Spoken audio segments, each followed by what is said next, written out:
know what he is. Here is a passionate man who believes in life, who wants to help everybody. Somebody who is making a real difference in the world. We need to be more passionate as people, and I think Mustafa is somebody who's leading that effort. If I can give you one advice, if you lack passion, call Mustafa. I've not met a more passionate person in my life. Being one of these 100 great leaders, 100 great coaches of the future, he's one of the winners. Mr. Passion. Thank you, sir.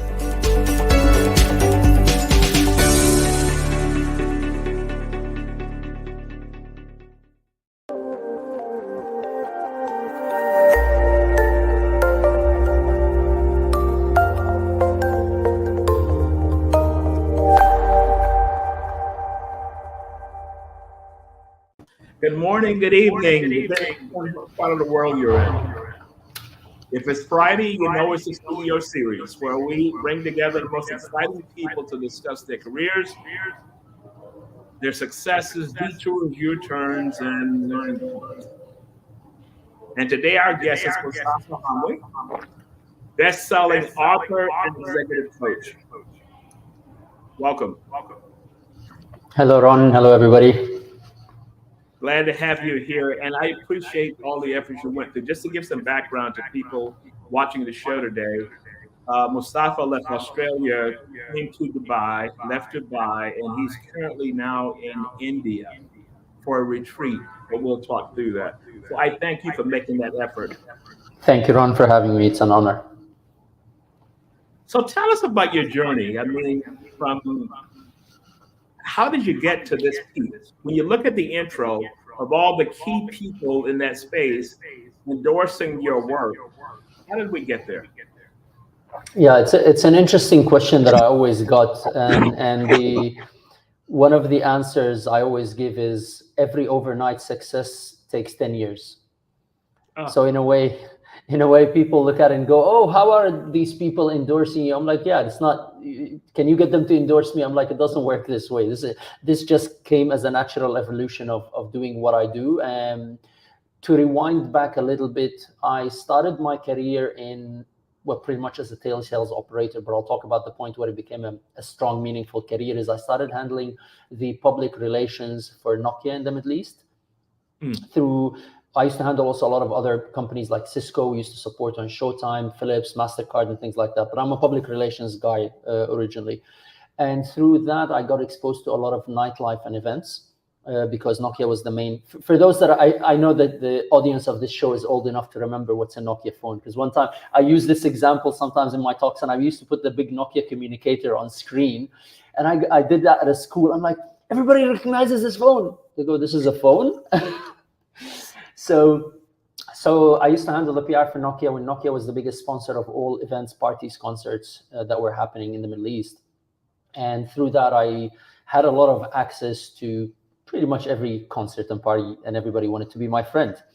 I eventually left the company that I was working for, which was the agency doing the PR, and opened up my own agency. I went from 4 people to 45 people, multi-million-dollar turnover in a span of 4 years. So that was from about 2004 till 2008.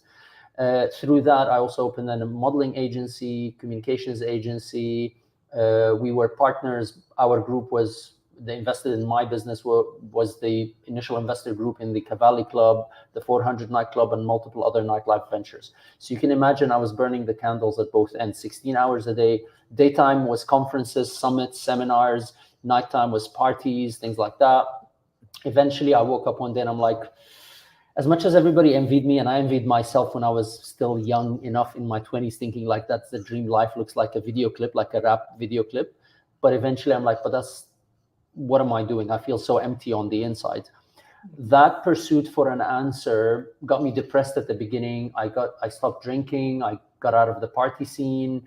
I started doing some consulting with the government. I still was feeling empty. And I woke up one day and I'm like, I'm buying a one-way ticket to India. So 2012 comes, I buy a one-way ticket to India. I go on a transformational journey. By coincidence, I ended up meeting a guru or a swami who had been in caves for 13 years. That's 13 years. He's been meditating in solitude for 13 years. It was one of those kind of movie moments to say. Coincidence or universal alignment. And I'm sitting with him, seeking purpose, more meaning in life. I'm lost. I don't know what to do. I thought I got everything I ever dreamed of, but I'm not finding myself fulfilled. And he goes to me, do you know what you are thirsty for? Because if you do not know what you are thirsty for, you cannot quench your thirst. I remember, and I'm making it with the accent because I remember vividly his tone of voice, his face, where we were. Yeah. And that was an aha moment, because I'm like, interesting. I am, as much as everybody else, looking for an answer. You know the song, yeah? Everybody's looking for something. Yeah. But I did not actually know what that was the main question I was looking to answer. I just knew I'm looking for an answer, but I did not know the actual question. So then I was like, okay, what am I thirsty for? What am I thirsty for? What am I thirsty for? And throughout my journey in India, a few months later, by coincidence, walking into a hospital to do a normal checkup while I'm there. And I discovered I had a medical condition that was medically labeled as non-curable. I refused to take medications, and it was a shock for me. But luckily, I was in India, the mother of all natural healing. There was yoga, Ayurveda, organic food, all of that. And I became determined, and I did a lot of, actually, I was in the same meditation resort that I'm in now. And part of the work that I did was a lot of crying meditation, a lot of laughter meditation, silence. I did everything, you name it. 10 days of silence, weeks of crying, weeks of journaling. And eventually I healed. Naturally, I reversed the disease. And the thing was not about the disease reversal as much as me reflecting on, hold on, what if this was a cancer? What if this was undiscovered till it became a cancer? And funny, well, not funny, but like in that coincidence situation, my uncle had passed away the year before that from cancer, because it was undiscovered. And then when they discovered it, it was too late. So for me, it was so real to go, oh my God, what if this was really the end of my life? Would have I been proud about my life with everything that I've done? And the answer was no. I'm not proud of what I've done. None of what I did means anything if I was going to die. And what I was thirsty for, this is where the penny dropped on the answer. What I was thirsty for was to have impact on this world. So whenever I kicked the bucket, then I would have left my mark on this world. So this is when I discovered that I was thirsty for having impact. Impact. All right? Yeah. That thirsty metaphor was powerful, because if you ask the average person, what are they thirsty for? What do they want out of life? There's a blank stare, and they have not gone there. They have not given that consideration as to what that would look like. Yeah.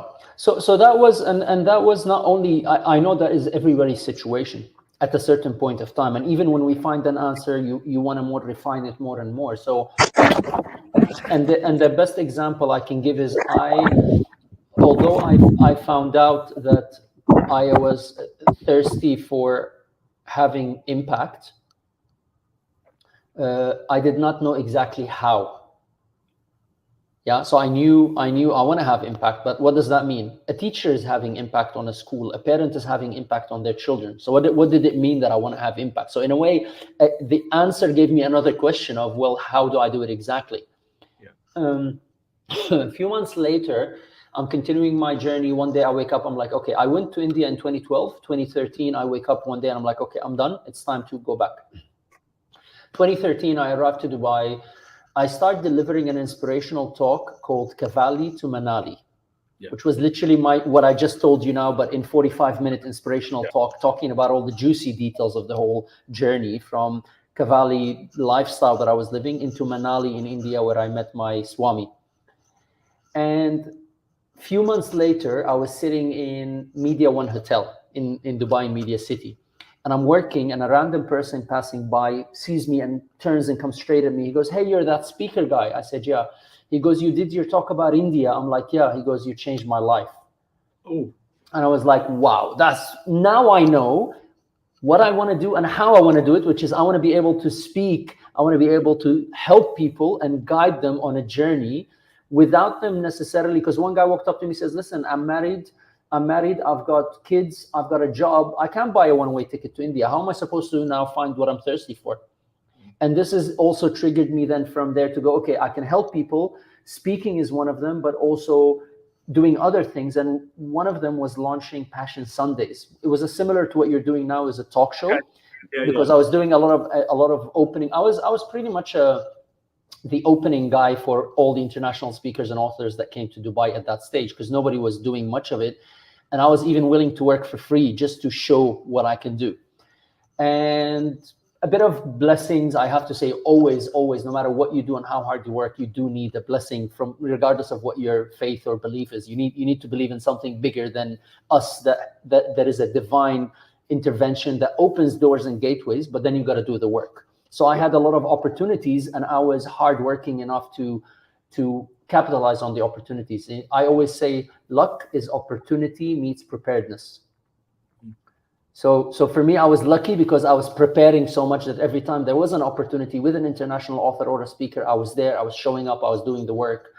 And I did a first talk show with Dr. Marshall Goldsmith. So he's world's number one. Yeah, he's world's number one executive coach, coaches 150 out of Fortune 500 CEOs. And he gave me the first time advice. He said, Mustafa, write a book. And I'm like, but I'm not a native English speaker. And although honestly, I hate reading and I hate writing. I love learning. I love audiobooks. I love courses. I love workshops. I love online programs, but I'm hardly a guy to sit and hold a book for long enough. I'm too hyper and too passionate per se. And he goes, write a book. Then Brian Tracy, same thing, told me, write a book. Every single one of these top guys, the gurus that I aspire to emulate, would say, write a book. And I'm like, fine, if the teachers say, write a book, write a book. But it took me a long way to do it. So I did 160 face-to-face interviews. So I refused to do anything that was online. For me, I wanted to sit face-to-face because looking in people's eyes while I'm doing the interviews and the interaction, it was a lot of effort. So I literally was traveling at my own expense, making zero income on that show. And I've interviewed people all the way from US through Europe, Middle East, Singapore, all the way to Australia. And then at the end of all of that, I took all of that knowledge, distilled it, and I got that idea, not to say that I'm a genius, I got the idea, okay, from Napoleon Hill. Because Think and Grow Rich was actually written in the same way. Napoleon Hill went and interviewed all the top guys. I'm like, okay, you got to learn, you see, the smart people learn from others. I'm like, I like that. So I started learning and researching from the best. Who am I to talk about passion? Yes, yeah. I bought a one-way ticket India. Yes. Napoleon Hill, Think and Grow Rich. That was the first book I read in high school. And it changed my entire thinking about how I was going to pursue this post-university thing. Didn't have all the pieces in place, but that was the first body of work that I said, you could figure this out. And, positiveness, thinking through it, and all of that. Yeah, so cool. Yeah, look, I mean, this book, for those who might or might not know, but this book is the Bible of the whole personal growth, self-help, and transformation industry, bar none. Because I'm the guy who always looks for the teachers, for example. And all of them refer to a book, and then that book refers to another book, and everybody eventually roots back to Napoleon Hill. That guy was at the days of black and white. It was old school, getting on an airplane. There was non-digital. So I said, I want to do it old school way. I want to do it hard work way. I want the one-to-one interactions. And I distilled all of those learnings into a workshop that was called The Passion Journey, where I help people find their passion without needing to buy a one-way ticket to India. That was a distillation of the interviews and all the learnings that I've gone through searching for my own passion from 2008 till I bought a one-way ticket to India and everything I learned after that. So I distilled all of that into a workshop, ran the workshop for long enough, turned it into an online program, took the online program and then turned it into a book. And that book became an international bestseller, which then gave me that brand that you saw, which is Mr. Passion and the Passionpreneur and so on. So from there, and here's the interesting twist. And I said, well, luck is opportunity meets preparedness, because how this even pivoted was something that I would have never imagined. Remember, I said, I hate reading, I hate writing, and I wasn't sure how I even got the first book out. That took me years and a lot of work. And eventually what happened is, because people were like, how on earth did you even associate with such big names? And they're there for you, showing up, endorsing you, endorsing your books. And I said, well, I was given an advice to write a book. So my advice to you is write a book. And they go, okay, can you help me? Okay. And this is how I ended up launching Passionpreneur Publishing. And what you see behind me is some of the books that I help people write and publish. So till date, where we've just crossed over 4 years, so this business started in 2018. And till date, I've helped about me and our team, of course, us, I speak in us, 150 plus authors, CEOs, executives, entrepreneurs, leaders, coaches, speakers that have a knowledge to share. And that's the genre we specialize in. And we help. So I went from somebody who could barely write a book into now I'm on my 4th book, and I've helped 150 and we're counting. At the peak, we were onboarding an author a day. Wow. Sorry, an author a week. So that's about 50 a year. Yeah. So you have a new book coming out. Let's flip that up on the screen and walk us through the inspiration for that. And this is number 4. And give us some insights on that. So it'll come up on the screen in just a bit. So this book, while the team gets it up on screen, this book is called Slingshot, the practical guide to becoming a master of your destiny, not a victim of your history. Mm-hmm. So this book was triggered in my own journey, where I'll give you a quick summary. So as much as there's all these highs, whatever goes up must come down. Yeah. So at the peak of all of this, by the end of 2020, I go through a divorce with everything a divorce brings. So the whole of 2019 pretty much was like the separation year. And it's very draining because you've invested a lot into a relationship with somebody that you had said till death do us part, but death came earlier because it's a relational death. And then you go through all these emotions. Eventually, we got to a point where we decided to end the marriage. And then I left everything and I bought another ticket to India, and then the pandemic hits. And so I couldn't even deal with my healing journey. I ended up taking the first airplane out of India into Australia, where I had my immigration settled and where the business was set up. I land in Melbourne thinking, okay, I'm going to figure my way around. And that was March 2020.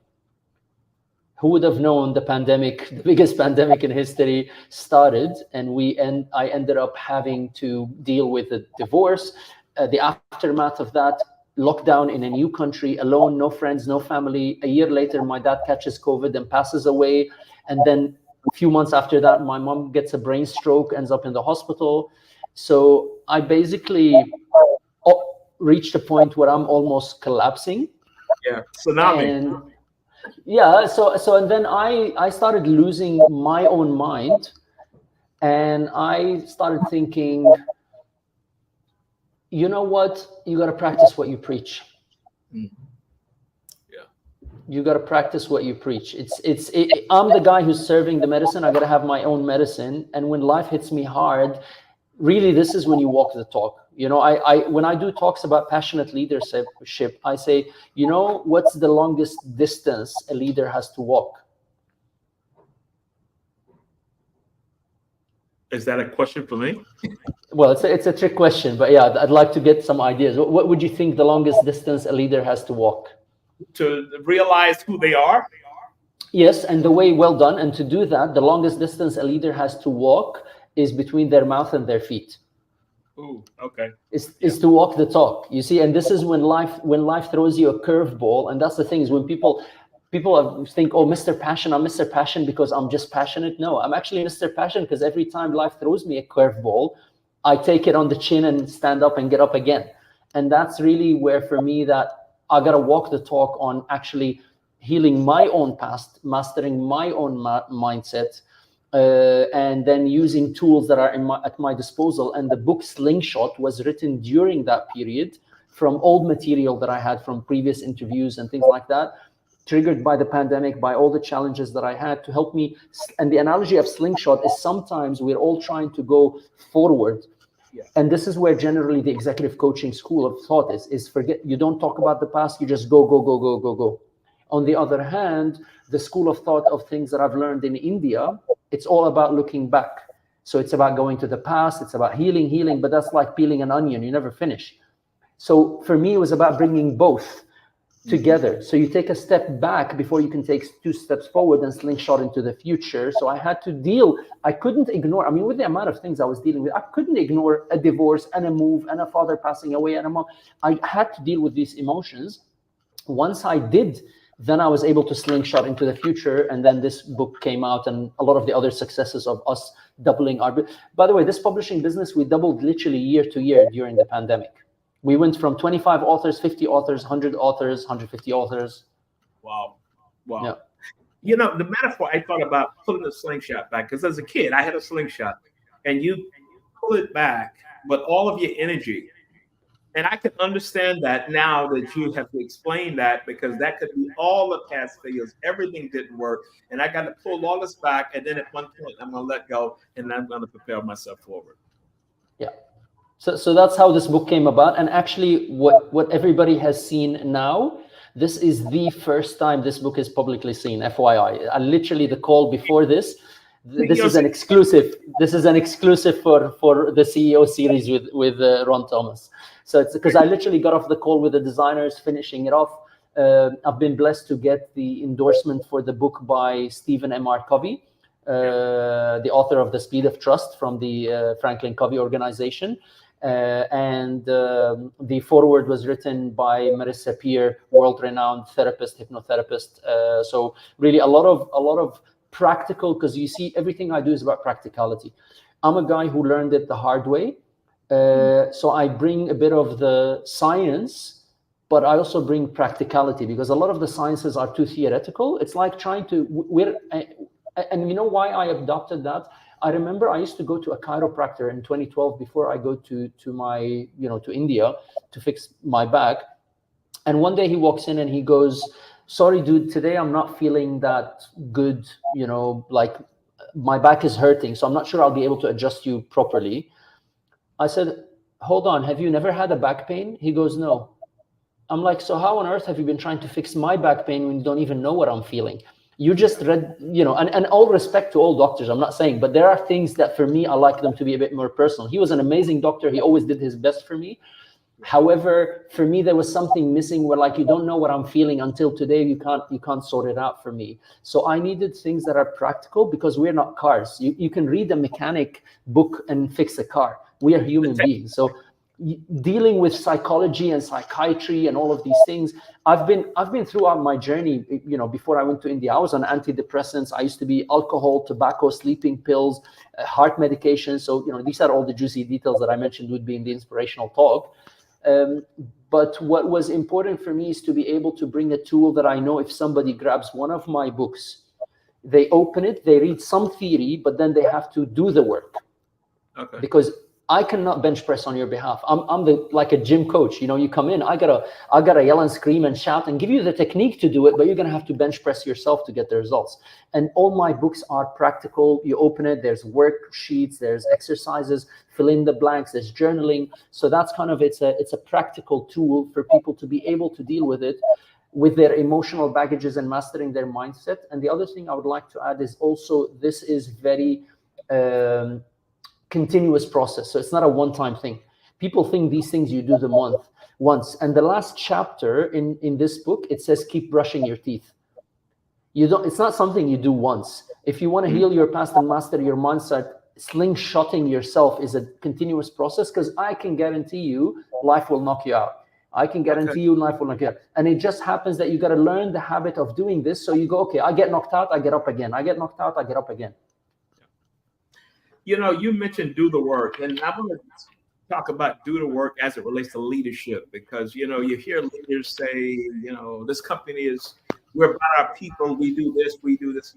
And then every instance when they have the opportunity to do that, they don't do it.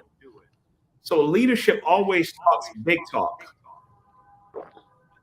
How can they bring it down to a level that the lowest person on the totem pole could really be passionate about working for this organization? Beautiful question. I love it. Because that's a question I've asked a few people during my Passion Sundays interviews. And I remember one specific person, two stand out, is Dr. Marshall Goldsmith and Brian Tracy. So with Brian Tracy, I asked him, I said, so is it really important for the company to invest in helping employees find their passion? Of course, I am thinking and hoping he would say yes, because that helps me also sell more of my services. And he goes, no, it's not their job as much as it's not their job to chew your food. And in a way, he's right. I mean, of course, It's not their job, but currently how, especially in the last couple of years with the mass exodus from businesses and with everything, people are needing more passion and purpose in their job. So it is, in my opinion, becoming a must. But I get where Brian Tracy is coming from, because also if people become dependent on, oh, you have to empower me. Well, it doesn't work. Nobody can empower you. Nobody can do it for you. And the other one is with Dr. Marshall. When I asked him a similar question, he said in all the people and the organizations that he coaches, he's never seen any of these CEOs depressed once. Not once. Now, great. and that's interesting, because this is where I tell you where I bring my unique angle to it. And I get where Dr. Marshall's coming from, because you need to lead by example in answer to your question here. So if you want a passionate organization, you can only be passionate. You can only lead a passionate organization when you are passionate. You cannot lead a passionate organization through strategy, because you know the saying, culture eats strategy for breakfast. You can put any strategy. I've done it. I've done the work in a lot of organizations, and unless there's true investment, not just by HR nagging the CEO to bring Mustafa as a speaker, that helps. But the continuity is, if these people go in and feel a genuine change over time, cultural change takes about 12 to 18 months at least, and you need to walk the talk consistently. We have an interesting saying in Arabic, and I'm going to say it and translate it. إذا كان رب البيت بالدف ضاربا فشيمة أهل الدار الرقص. So what that translates to, kind of, if the man of the house is a drummer, the rest of the house are belly dancers. Okay, you froze up on that. If the man of the house is the drummer, is like a tabla drummer, the rest of the house are belly dancers. Oh, okay. So people take the cue from the top. I can guarantee you, and I know you probably know that, Ron, when you go to do consultancy and strategy with organizations, I can read the organization from the first email interaction and how the reception deals with my phone call without them knowing who I am. I can read all the way to the top, and I've almost been 80-90% correct, because the way the reception is, the way they handle calls, the attitude in emails, the attitude in communication, the attitude of purchasing and procurement speaks to how the boss treats everybody under them. So passionate organization needs first a passionate leader. Passionate leader needs to be on passion, on purpose, needs to be somebody that truly believes in what they're doing. But, going back to the conversation we've been having, passionate leaders, they will always tell you, and I deal with a lot of C-suites, and they always tell you that everything is on point. But I say every survey you look at, it says that leadership is here, mindset, but there is a deduction as it goes down the org chart, because they feel that they are communicating properly. But I always say, just because you give a speech, you mention a few key points, you have to cascade that down through the organization. But that only happens, and well said, Ron, that only happens when you do as I do, not do as I say. So what you're talking about is do as I say. They come in and they bring a Mustafa and they bring a Ron and they bring the likes of, and they say, okay, we've invested, now you guys have to perform, but they're not performing. They're not passionate. Mm-hmm. It's you gotta. That's what I say. Remember, longest distance a leader has to walk is between their mouth and their feet. So the mouth part is very easy. That's much easier than doing the work. Okay, so let's take a look at this now. We've been talking about COVID and the impact it's had on workforces and whatnot. A lot of people are disillusioned. Organizations are trying to make you come back and work in an office 5 days a week, and all these kind of structures that are alien to the post-COVID experience. What advice would you give for C-suite as to how to approach a post-COVID workforce? Oh, beautiful. And I know it's a trick question that you're throwing at me, because you know that for the last now few months, I've been living officially as a nomad executive, living out of a camper van. So we'll get to that separately. However, my advice is practicality. I heard a saying when I was young. It was attributed to a gentleman that I don't remember his name. He was a World War fighter pilot. And he said, rules are for the wise to guide and for the fool to follow. Okay. So the reality is there's rule before pandemic where everybody had to be on time because you had to manage people on time, and you had to. And unfortunately, that rule tipped 180 degrees where there's a rule, everybody has to be able to work from home. It's not neither nor. It doesn't work that way. Every organization, every dynamic, every business, every time, every season, and that's a lot more dynamic. Now, I can tell you that means it's a lot more exhaustive. Mm-hmm. And only the genuine is going to survive that type of setup. So now leaders have two types of options. One, stick to the old school and understand that the foundation has shaken already and water is already seeping into the old system and it's going to collapse.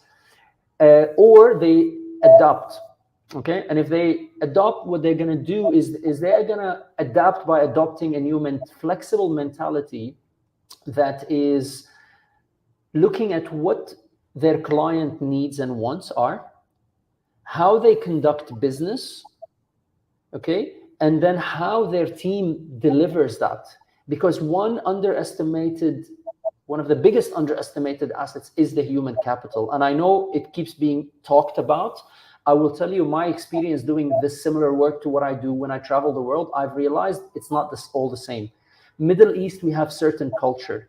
You go to Australia and New Zealand, totally distinctly different culture. It's a supplier market, and that includes the employees. You put pressure on the employees, they're going to turn around and go, nah, I don't like it, I'll go work somewhere else, because there isn't enough team members and qualified people to grow, because then the market dynamics are different. You come to places like Dubai, Singapore, the new recent upcoming skyrocket economies are all about hard work and go, go, go, go. So if you're dealing with somebody who's used to that lifestyle and that business, you have to handle them totally different than if you're dealing with a different person. Not to say one is better or worse than the other. You got to know what vehicle you're driving and what terrain you're driving and what your customers want. So if I ask you a question now, which is better, a Ferrari or a Land Cruiser? For me, would be the Ferrari. Well, let me put you in a Ferrari and throw you in the middle of the desert, and let's see how useful your Ferrari is. Okay. That's exactly the point. You see, everybody thinks I gotta run a Ferrari as an organization, but who says running a Ferrari is the best organization? That is the best organization in a certain context. Certain context requires a totally different setup. Just to let you know, with Passionpreneur Publishing, I don't physically have an office where any of my employees sit. I run operations cross-continental. I have teams in Australia, in multiple cities. I have teams in Philippines. I have teams in India. Yeah. Some of them I have never met face to face, never, ever. Now that is very exhausting because I have to be able to be on my toes all the time and be plugged into, but this business is my passion. What I'm speaking is my passion. Doing the books is my passion. So for me, it's easy to accommodate while I'm having fun to do some business. It's not a chore. Sometimes it gets exhaustive, but I also learn to manage my mind and manage my work and build a system that allows my team to enjoy the same. I'm like, listen, I don't care what are your working hours. You do what you have to do. You do what you have to do as long as you do it. Now, I have my lead coach. She's a single mom. So I have to cater to her need of working because she works from home. She needs to take care of kids. And with the time zone difference, I'm coaching a CEO in Dubai. It's already time for her kids to be home. Yeah. So then I go, you know what, I'll pay for your babysitter. So that is not a typical conversation a CEO wants to be having. So the CEO got to step away from being a CEO and being a genuine business owner. The difference is when they step into a bit of an entrepreneur mentality rather than just an executive mentality where, well, it's not mine. And you think, well, listen, this is a big family. What do I have to do to keep the business running? Because if I lose this person, I cannot afford losing them. Then you'll understand that suddenly there's a shift in how we do business. It takes a lot of work, but that's the starting point. Yeah, so that's the human to human. That's a quote from Adnan Noorani, who you know. He talks the human to human versus the CEO to workers. You know, kind of empathetic, bringing it down to that level and trying to meet in some place. And there's a bit of parenting here. Let me be clear. That doesn't mean, oh, suddenly it's okay for everybody to chill home and do whatever it is. You know, a lot of these things are a learning curve. Because for me, that came away from me putting pressure on the coach, saying, well, listen, I got to complain a couple of times from authors that they would hear things and kids would jump into the screen and all of that. So in a way, I was wearing my CEO hat going, well, that's not my problem. I am paying you to be working. And when it's working hours, you figure out it's your problem, not mine. But then I had to actually sit down and reflect and take my hat off and say, listen, she's a valuable resource for me. She's one of my best performers. She's my lead person. She's an amazing person. We've built a great relationship together. We've been through ups and downs. So that's a big investment for both of us in relationship and in learning. How can I make it work for her and for me? Rather than expecting her to do it, I said, well, listen, I'll take care of it. Financially, it's not a huge investment. I mean, for as much as I could care as a CEO, it should be her problem to think about that. But I also realized that she has a lot on her plate. So why don't I support her? And in this, I said, well, listen, if this is happening at any time you're coaching, it doesn't matter. That's a company expense now. But guess what? I don't pay office rent. Yeah. I don't pay office rent. So why not take the saving I'm making from the office rent and make my team's life easier? Another team member that I had was in India, junior team member. Well, they didn't have a good computer. I said, listen, we'll buy the computer. We'll buy you a green screen. I'll buy you a podcast microphone. I'll buy you lights, because they need to be better heard and better seen or whatever it is. So I'm just giving small examples. Of course, as you scale, it becomes different. And this is where the work becomes. It's not about compliance. When the leader is genuinely invested, what's going to happen is the HR person becomes more invested, and then everybody becomes invested. And then, trust me, my team tells you I'm a tough love guy. Yeah. And even my coachees and my authors and anybody, executives who come to me for coaching, I'm a no BS guy. Straight to the point. I say it as it is. And you know me personally, I piss off more people there's a Mustafa haters club, and I don't care, because these are not the people I want to be with. But my team tells you is, yeah, it's a good pissing off people, so you do a good way of doing that, as opposed to the negative side. Because I genuinely care. Yeah. I genuinely care. And if I do my best for my team, then it's time for me to go, hold on, what's the excuse now? Yeah. I can call BS on them. And I say, listen, sorry, that cannot be an excuse, because I took care of your kids' situation. I took care of whatever you need. You need a break. I've done everything I can. Can we now stop excuses, and can you do 1, 2, 3? And the minute I started stepping into that space, my team's performance started going skyrocketing in a way that I never thought. Look, I don't consider myself a great manager generally, because I'm a go guy. I have high expectations. I put too much pressure on people. However, when I shifted, because I had to learn to cope with the new way of doing business, and realize that this freedom it gives me also for me to be traveling the world, being anywhere I want, while I still run a business that is paying my bills, giving me money, giving me exposure, opening the houses and paying for the families of the people that work in it, while everybody loves their life. That's truly what living passionately is about. So it's not just about writing the book, it's about me walking the talk. But here's a thought. As you were walking through that scenario, I'm thinking you switched from that person to a coach with that worker who was having babysitting issues. And you were at a certain point, you said, okay, so we've done this. So now you're saying, okay, it's up to you. Isn't that the coaching mentality that you kind of switched into? You want to know, you put me on the spot, and I'm going to have to be honest in calling BS on myself also, is I tried to step into the coach, and that worked a disaster. Really? Because a coach is like a doctor. And typically, if you were speaking to a coach, there's a confidentiality as much as when speaking to a doctor. And a lot of times you want to really talk about your boss, not necessarily in a very good way. Yeah. So if I'm the coach and I'm the CEO, it doesn't work. So I had to step out from being the coach, where I set the frameworks and agreements, and also trust that these people, I am here when you need me. And yes, I use coaching techniques in my process, but I stopped being a coach and I genuinely started caring for them, so also they can care for me equally. Okay. Okay. And that takes a bit of tough surrender, because that's not the old culture. So I'll tell you, there's a bit of transition in the culture of what a CEO or a leader is. In the past, the CEO used to be the all-knowing guy. If you need okay, when did that get eliminated? Mr. Google.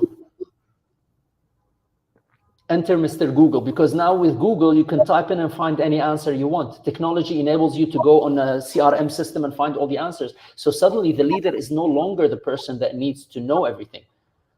So in that case, the leader has to adopt to what the role of the leader is. And this is not only on a personal level. I delivered the talk to the United Nations, to the UNDP, if I'm not mistaken, one of the United Nations agencies before the pandemic. It was in Uzbekistan, and I was talking about the role of government being disrupted equally, because the government is a leader. A government as an organization is a leader, and the role is getting disrupted because in the past, it was about protecting resources, because you had a land, you needed somebody with a gun or with a knife or whatever it is to protect from thieves. But now everything is digitized. So now the government role is to be an enabler, not a protector. They need to enable people to do business. So they need to allow you better regulations, better systems, better taxations, better finances, better, whatever it is. So they're an enabler. And the role of a leader in an organization is a government. The role, the CEO is the governor and the board is the government. So these guys have to really wear a different hat and think, we have a new dynamic. We have to go back to the drawing board. So they have to get fit first up here. Yeah. But you know what? One quick point to that, and that because I wanted to move on to something else. I noticed in Washington, D.C., there was a hearing on TikTok. And I keep going back to that. And this was maybe a couple of months ago. And I watched part of the hearings, and I'm listening to the Congress people ask questions. They didn't have a clue as to what TikTok was. But because the staff had given them some questions, they were trying to come across as being authoritative. And it just showed that you don't even know you've never even used this tool. But meanwhile, you want to block everything because of whatever it was. I mean, whatever the issue that came above that. So when you talk about government as an enabler, as being innovative, and that happens a lot in the UAE. If you have a government speaker, that's the top of the food chain. But is the government innovative? Because in a lot of cases, they aren't. They've been doing things the same way for the same amount of time, and there's nothing changing.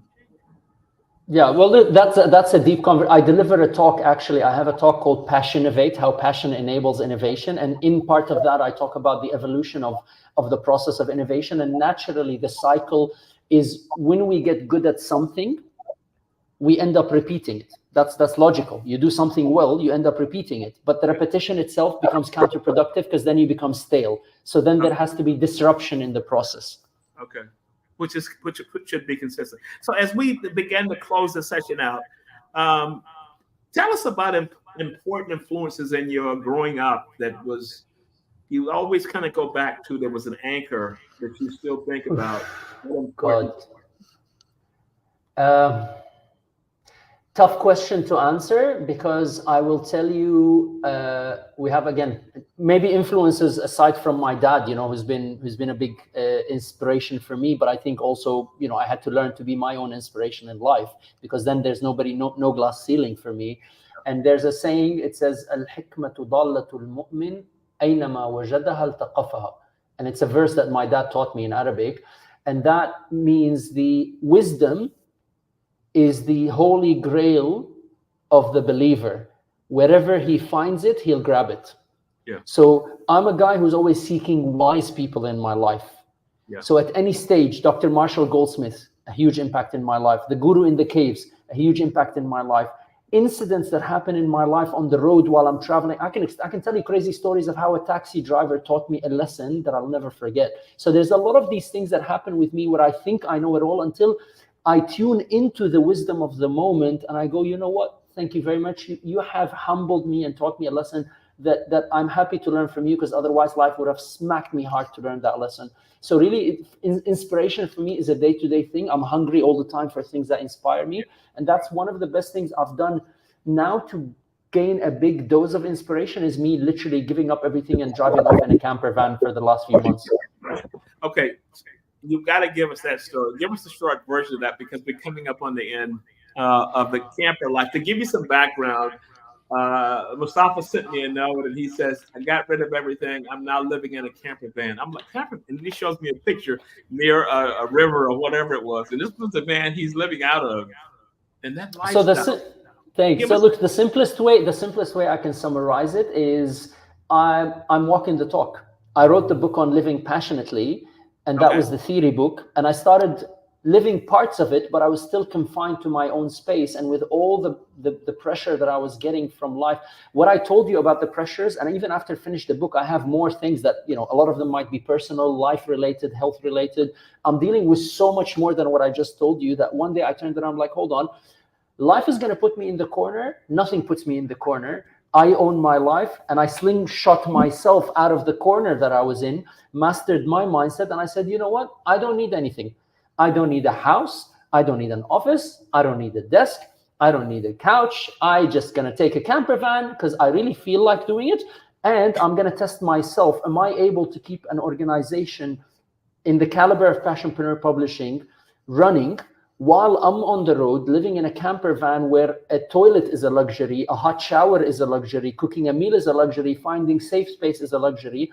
And I reached a point where a couple of weeks back, I was in a coin laundry shop in the camper van. So I put my laundry, waiting for my laundry to dry, and I closed the $25,000 publishing deal with an executive from somewhere around the world to be one of our authors. And I went back to it, and I'm like, that's exactly what it's about. Because for me, it's about, I want to be at a stage of my life where I'm enjoying nature, where I'm traveling, but I'm not hippie. I'm on top of my game. I'm still top executive coach, top publisher, because I have a responsibility towards the people, and my team is living their life they want. Everybody lives the life they want. I'm not saying everybody should buy a one-way ticket or everybody should get a camper van, but I say when you know what is important to you, it's very easy to say no to what is not important. So with that, what I would conclude all of this, if there's one thing you take out of this conversation we had, is if today was the last day of your life, what would you regret not doing? Ooh. Yeah. Think about that and start pursuing that, because you never know when that last day is going to come. And resources, stories, it's all stories. The world's going to just knock you over. But when you're fighting for something that is truly meaningful, you are going to truly live passionately. My man, let me say this to you. You know, one of the goals of the show, and we started this during COVID, was to bring together leaders like yourself, entrepreneurs, to talk about their career journeys and experiences they've gone through, leadership lessons and all of that. And you gave us a masterclass on it, on your journey today. And we really, really appreciate it. And can you give us some closing words on, you know, being the guest and expounding on your transition? Yeah, thank you very much for the opportunity, Ron. And I love what you're doing, because I'll tell you, the biggest winner in all of this is you. The interviews you're doing, the amount of information you're collecting, the amount of ahas you're getting, you know, you're literally doing exactly what I'm saying. Is the inspiration. You just get something from me, and you're like a bee that's just going from one flower to the next, and you're gonna make the honey and distill all of that, and then you share that nectar. And that by itself is going to be the biggest transformation thing, or it is the biggest transformational thing you ever do in your life at this stage of your life. And you take that and pay it forward is the next important thing. Not just for you, that's for everybody. And I say for the listeners, when you like, share, comment on this show, it helps. Number one, aside from helping Ron, helping myself spread the message, it actually helps you, because you flex your muscles on paying it forward. You know, knowledge is like money. Knowledge is a blessing. Knowledge is something that people have to work for. What I told you now in a span of 45 minutes to an hour took me 10 years and 20 years of my life of heartache and hardships, and Ron is taking time, and there's people in the background managing this show and so on. When you pay it forward, you become more in the sharing concept. You become in the love, sharing the love. You start attracting more goodness in your life, because if everybody gives something little to the next person, it keeps going around. It'll come back to you. It'll come back to everyone. So my advice to everybody is share the love that you got from today. And if you need anything, look me up, Moustafa Hamwi, Mustafa.com. And of course, Ron is the master over here. My man, thank you so much. We're going to close out now. So thank you so much for being a guest. Hang on, and I'll come back in just a second.